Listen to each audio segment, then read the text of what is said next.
నమస్తే, welcome to Bharati TV. నేను బాపయ్య. ఇది చంద్రబాబు రేంజ్. న్యూయార్క్ టైమ్స్లో అమరావతిపై ప్రత్యేక కథనం అని చెప్పి ఈ వీడియోకి నేను ఒక టైటిల్ పెట్టాను. అంటే ఆంధ్రప్రదేశ్ రాష్ట్ర ముఖ్యమంత్రి, తెలుగుదేశం పార్టీ అధినేత నారా చంద్రబాబు నాయుడు గురించి, ఆంధ్రప్రదేశ్ రాష్ట్ర రాజధాని అమరావతి గురించి న్యూయార్క్ టైమ్స్ పత్రికలో వచ్చింది ఒక కథనం అని చెప్పి మీకు ప్రత్యేకంగా చెప్పనవసరం లేదు. టైటిల్ చూస్తేనే మీకు అర్థమైపోయి ఉంటుంది. అయితే దాని గురించి ఎందుకు అంత గొప్పగా చెప్తున్నావు అని మీరు నన్ను అడగొచ్చు. గొప్పే, నిజంగా గొప్పే అది. ఎందుకని అంటే న్యూయార్క్ టైమ్స్ అనేది నార్మల్ పత్రిక కాదు, ఏదో మన ఇండియాలో ఉండేదైతే కాదు, అంతర్జాతీయ పత్రిక.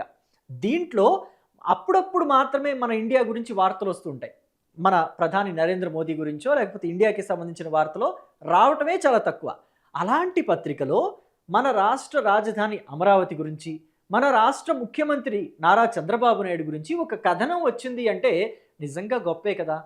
అయితే అసలు ఇక్కడ ఎలాంటి కథనం వచ్చింది ఏంటి అనేది ఒకసారి చెప్పబోయే ముందు వైఎస్ఆర్ కాంగ్రెస్ పార్టీ నాయకుల కడుపు నొప్పి ఎలా ఉంది, వాళ్ళ కళ్ళ మంట ఎలా ఉంది, వాళ్ళ తలనొప్పి ఎలా ఉంది దీని మీద అనేది ఒకసారి చూద్దాం. ఈ రాష్ట్రంలో ఉన్నటువంటి తంతు, లా అండ్ ఆర్డర్ తంతు, పోలీసుల తంతు, పాపం మాటలు రావట్లా, ఇవాళ లాగ్ అవుతుంది. నానిగారు చూసుకోండి.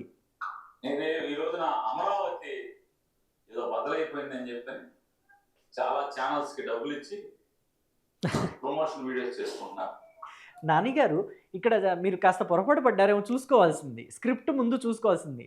అమరావతి గురించో లేకపోతే నారా చంద్రబాబు నాయుడు గురించో డబ్బులు ఇచ్చి పత్రికల్లోనూ న్యూస్ ఛానల్స్లోనూ రాయించుకున్నారు అని మీరు ఎలిగేషన్ చేస్తున్నారంటే, గత 5 ఏళ్ళు జగన్మోహన్ రెడ్డి గురించి కొన్ని పత్రికల్లోనూ కొన్ని న్యూస్ ఛానల్స్లోనూ ఆయన గురించి పొగుడుతూ రాశారు కదా. మరి అప్పుడు అవన్నీ కూడా పెయిడ్ కథనాలేనా, పెయిడ్ ఎలివేషన్లేనా? మీరు ఆ మాట అన్నారంటే చంద్రబాబు నాయుడు గురించి, రాష్ట్ర రాజధాని గురించి, జగన్మోహన్ రెడ్డి గురించి కూడా ఒప్పుకున్నట్టే కదా. ఎక్కడ మిస్ అయ్యారు ఈ లాజిక్? మీ నాన్న ఒక రాజకీయ నాయకుడు, స్వతహాగా మీరు ఒక రాజకీయ నాయకుడే, మీ తనయుడు కూడా రాజకీయాల్లో ఉన్నారే, మరి ఈ చిన్న లాజిక్ ఎలా మర్చిపోయారు? మీరు ఇన్నాళ్ళు పాలిటిక్స్లోని మనం ఎదుటి వాళ్ళని అంటున్నామంటే అది మనకు కూడా తగులుతుంది అని చెప్పి ఒకసారి ఆలోచించుకోవాలి కదా. ఇంకా ఏమంటున్నారు చూద్దాం. ఏం బదలైంది?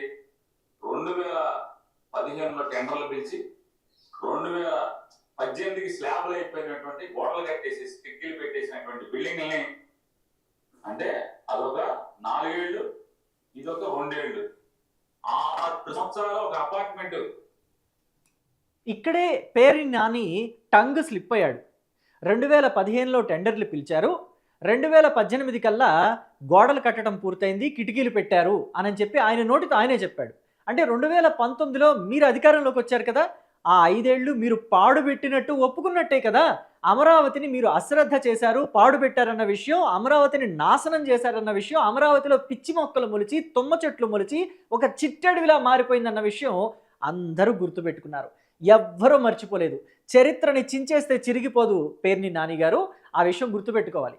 అమరావతిలో పనులు మొదలుపెట్టిన తర్వాత చంద్రబాబు నాయుడు ఏ పనులు మొదలుపెట్టారో వాటిని మీరు కంటిన్యూ చేస్తుంటే ఈ పాటికి అమరావతి నెక్స్ట్ లెవెల్లో ఉండేది గత 5 ఏళ్లలో. కానీ మీరు పూర్తిగా పాడుపెట్టిన తర్వాత మళ్ళీ మీరు పాడుపెట్టిన అమరావతి బాగుపడాలని రాష్ట్ర ప్రజలంతా కూటమికి 164 సీట్లు కట్టబెట్టి మీకు 11 సీట్లు మాత్రమే ఇచ్చారు. ఆ 11 సీట్ల క్రమంలో మీ తనయుడు కూడా బందర్లో ఘోరాతి ఘోరంగా ఓడిపోయాడు, పేర్ని కిట్టు కూడా. సో అయితే ఇప్పుడు మీరు మళ్ళొచ్చి అమరావతిలో అపార్ట్మెంట్లు కట్టడానికి, అంటే ఎమ్మెల్యే ఎమ్మెల్సీ క్వార్టర్స్ కట్టడానికే చంద్రబాబు నాయుడికి 6 ఏళ్ళు పట్టింది అని బొంకితే ఎలాగా? అది పచ్చబద్ధం అన్నమాట అందరికీ అర్థమైపోతుంది. ఈ 2 ఏళ్లలో, అలాగే గతం ఇంకొక సంవత్సరం, మొత్తం 3 ఏళ్లలో అది కంప్లీట్ చేసి ఎమ్మెల్యే ఎమ్మెల్సీ క్వార్టర్స్ అందుబాటులోకి తీసుకొచ్చారు. ఆ ఎమ్మెల్యే ఎమ్మెల్సీ క్వార్టర్స్లోకి మీకు ఇప్పుడు అనుమతి ఉండదు. ఎందుకంటే మీరేమో రాజకీయ సన్యాసం తీసుకున్నానన్నారు, మీ తనయుడేమో ఓడిపోయాడు. కావాలంటే వైఎస్ఆర్ కాంగ్రెస్ పార్టీకి సంబంధించిన ఎమ్మెల్యేలు ఎవరైనా ఉంటే 11 మంది జగన్మోహన్ రెడ్డితో కలిపి వాళ్ళని వెళ్ళి చూసుకోమనొచ్చు. ఎందుకంటే వాళ్ళకు కూడా ఎమ్మెల్యే ఎమ్మెల్సీ క్వార్టర్స్లో ఒక ఫ్లాట్ ఇస్తారు ఖచ్చితంగా ఉండటానికి. 5 ఏళ్ల తర్వాత మళ్ళీ వాళ్ళు ఓడిపోతే కొత్త వాళ్ళకి ఇస్తారు వైసీపీ తరఫున. సో విషయం ఏంటి అని అంటే, అమరావతి చాలా నివాస యోగ్యం అని చెప్పేసి అంతర్జాతీయ పత్రిక ద న్యూయార్క్ టైమ్స్లో చెప్పడం అనేది వైసీపీ జీర్ణించుకోలేకపోతుంది. ఇక్కడ లోకల్గా మన అంటే జాతీయ రాష్ట్ర పత్రికలు, రాష్ట్రంలోని మీడియా, జాతీయ మీడియా అంతా కూడా అమరావతిని వేనోళ్ల పొగట్టం వైసీపీకి కంటగింపుగా మారింది. అందుకే పేర్ని నాని పిలుచుకొని మరి ప్రెస్ అందరినీ పిలుచుకొని మరి వాళ్ళందరి ముందు అమరావతి మీద విషం కక్కుతున్నారు. ఇక చూస్తే ద న్యూయార్క్ టైమ్స్ ఏం చెప్పింది అనేది చూద్దాం. The men's quest to build India's most livable city అని చెప్పింది. వన్ మెన్ క్వెస్ట్ అని చెప్పింది. అంటే నారా చంద్రబాబు నాయుడు ఇనిషియేటివ్ తీసుకుని అటు కేంద్రం దగ్గర ఇచ్చి నిధులు తెప్పించుకుని కేంద్రంతో మంచిగా ఉంటూ అక్కడ సఖ్యతగా ఉంటూ కేంద్రంతో మంచిగా మెసులుకుంటూ నిధులు తీసుకొచ్చుకొని ఆంధ్రప్రదేశ్లో రాష్ట్ర రాజధాని అమరావతిని నిర్మాణం చేస్తున్నారు. అయితే ఈ రాజధాని అమరావతి ఏదైతే ఉందో మిగతా నగరాలకి చాలా భిన్నమైనది, లివబుల్ సిటీ, నివాస యోగ్యమైన నగరం ఇది అని చెప్పేసి వాళ్ళు చెప్తున్నారు. ఎందుకంటే వాళ్ళు ఆషామాషిగా ఏదో పేరుని నాని అన్నట్టు 4 డబ్బులు తీసుకొని రాసే వ్యవహారం కాదు ఇది. న్యూయార్క్ టైమ్స్కి సంబంధించిన 2 ప్రతినిధులు అమరావతికి వచ్చి అమరావతి అంతా తిరిగి చూసి వెళ్ళారు. తిరిగి చూసిన తర్వాతే వాళ్ళు ఈ కథనం రాశారు. లివబుల్ సిటీ అని చెప్పి కథనాన్ని రాశారు. ఆ వచ్చిన 2 ఎవరు అంటే ముజీబ్ మాషల్ అండ్ హరికుమార్ అని 2 ప్రతినిధులు వచ్చారు. అమరావతికి 2 ప్రతినిధులు, న్యూయార్క్ టైమ్స్కి సంబంధించిన 2 ప్రతినిధులు వచ్చి చూసి మరీ రాశారు. ఎందుకని వాళ్ళు అలా రాశారంటే, ఇక్కడ మనం హైదరాబాద్ని తీసుకున్నా, బెంగళూరుని తీసుకున్నా, లేకపోతే చెన్నైని తీసుకున్నా ఎంత ఇరుకు వీధులు అయిపోయినాయి, వర్షం పడితే ఎంత ఇబ్బంది పడుతున్నారు ప్రజలు ఈ నగరాల్లో, మహానగరాల్లో. ఇక బాంబే అయితే చెప్పే పరిస్థితి ఏం కాదు. మహారాష్ట్రలోని బాంబే కావచ్చు, పూణే కావచ్చు, పొల్యూషన్తో ఎంత ఇబ్బంది పడుతున్నారు ఢిల్లీలో అనేది అందరికీ తెలిసిన విషయమే. కానీ అమరావతి అలా కాదు. అమరావతిలో 60% ఆఫ్ ద సిటీ మొత్తం అంతా కూడా గ్రీనరీ ఆర్ వాటర్తో నింపబడి ఉంటుంది. మిగతా ల్యాండ్ మాత్రమే నివాసాలకు కావచ్చు, ఆఫీసులకు కావచ్చు, ప్రభుత్వ భవనాలకు కావచ్చు కేటాయించబడింది. ఎక్కడా కూడా పొల్యూషన్ లేకుండా ఏ సిటీకి ఆ సిటీ. అంటే మనం అంతకుముందు కూడా కొన్ని వీడియోస్లో, కొన్ని సందర్భాల్లో పేపర్లో కూడా చదివాం. అమరావతిలో ఏ సిటీకి ఆ సిటీ ఉంటుంది.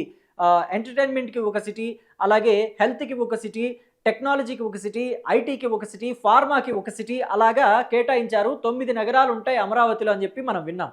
సో ప్రతిదానికి కూడా వాకింగ్ ట్రాక్లు, సైకిల్ ట్రాక్లు, కార్లు వెళ్ళడానికి, పెద్ద పెద్ద వెహికల్స్ వెళ్ళడానికి దానికి వేరుగా ఉంచారు. పైకి ఎక్కడా కూడా మనకి ఎలక్ట్రిక్ తీగలు కావచ్చు, లేకపోతే ఇంటర్నెట్ కేబుల్స్ కావచ్చు, ఏవి పైన కనిపించవు. అన్నీ భూమిలోనే, భూగర్భంలోనే కేబుల్స్ అన్నీ కూడా ఉంటాయి అని చెప్పి కూడా మనం చాలా కథనాల్లో విన్నాం. సో మరి ఇంత కంఫర్టబుల్గా ఉండే సిటీ కాబట్టి న్యూయార్క్ టైమ్స్ దీని గురించి అంత గొప్పగా రాసింది. కానీ వైసీపీ వాళ్ళకి మాత్రం దీని మీద బాగా కడుపు మంటగా ఉంది అని చెప్పాలి. అయితే రాష్ట్ర రాజధానిని డెవలప్ చేయటంలో చంద్రబాబు అందవేసిన చెయ్యి అని చెప్పి కూడా మనం చెప్పుకోవచ్చు. ఎందుకంటే ఒకప్పుడు హైటెక్ సిటీ గురించి, ఈ సైబర్ టవర్స్ ఉంది చూసారా హైటెక్ సిటీలో, ఇప్పుడు ఇది చాలా చిన్న భవనంలా కనిపిస్తుంది. ఎందుకంటే ఇప్పుడు ఇంత పెద్ద పెద్ద బిల్డింగ్స్ వచ్చేసాయి హైదరాబాద్లో. ఆర్బిట్ మాల్ అని, అదని, ఇదని, బోల్డ్ అని పెద్ద పెద్ద బిల్డింగ్స్ వచ్చేసరికి ఇది చిన్న బిల్డింగ్ లా కనిపిస్తుంది మనకి. కానీ ఒకప్పుడు ఇదే పెద్ద బిల్డింగ్ హైదరాబాద్లో. ఈ సైబర్ టవర్స్ నిర్మాణానికి కూడా శంకుస్థాపన, అంటే బీజం వేసింది, దాన్ని నిర్మించింది చంద్రబాబు హయాంలోనే. దాన్ని నిర్మించిన తర్వాత ఐటీ ఏ స్థాయిలో డెవలప్ అయ్యిందనేది కూడా అప్పట్లో 2002లో చంద్రబాబు గురించి ఇదే న్యూయార్క్ టైమ్స్ పత్రిక ఒక కథనాన్ని ప్రచురించింది. ఆనాడు కూడా చంద్రబాబు గురించి, ఐటీ గురించి ప్రచురించింది.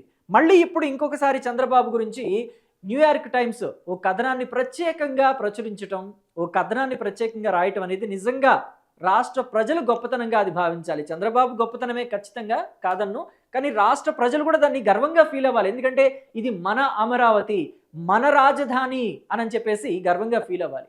కానీ వైఎస్ఆర్ కాంగ్రెస్ పార్టీ నాయకులు మాత్రం దీని మీద ఇంకా విషయం చిమ్మే ప్రయత్నం చేస్తున్నారు.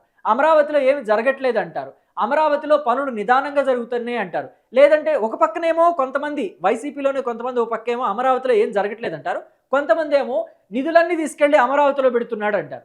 2 మాటలు వాళ్ళవే. ఈ 2 నాలుకల ధోరణి ఎక్కడి నుంచి వచ్చిందో అర్థం కాని పరిస్థితి.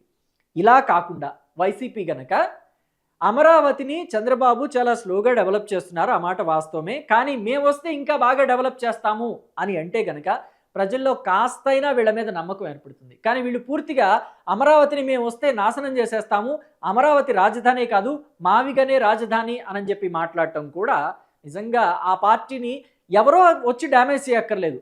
వాళ్ళకి వాళ్లే జేసీబీ తోటి ఒక పెద్ద గుంత తవ్వుకొని దాంట్లో వైఎస్ఆర్ కాంగ్రెస్ పార్టీని 100 అడుగుల గోతిలో పాతి పెట్టడం వైసీపీ వాళ్ళు మాత్రమే చేసుకోగలరు, ఇంకెవ్వరు చేయక్కర్లేదు, చేయలేరు కూడా. సో మరి దీని మీద మీరేమంటారు? అమరావతి గురించి న్యూయార్క్ టైమ్స్లో ఇలా రాయటం నిజంగా అమరావతి ప్రజలకి, రాష్ట్ర ప్రజలకి గర్వకారణమని మీరు అంటారా, లేదంటారా? అది కూడా చెప్పండి. అండ్ అలాగే గతంలో నవాబుల సిటీగా ఉన్న హైదరాబాద్ని హైటెక్ సిటీగా డెవలప్ చేసిన చంద్రబాబు ఇప్పుడు అమరావతిని కూడా ఒక సీడ్ యాక్సిస్ రోడ్డు తోటి, లేకపోతే ఐకానిక్ టవర్స్ తోటి, లేకపోతే ఇంకా రాబోయే రోజుల్లో ఇంకా హైటెక్ సిటీ లాగా, లేకపోతే ఇంకొక సైబర్ సిటీ లాగా ఎలా డెవలప్ చేస్తాడని మీరు అనుకుంటున్నారు? మీ అభిప్రాయాన్ని కమెంట్ బాక్స్లో తెలియచేయండి.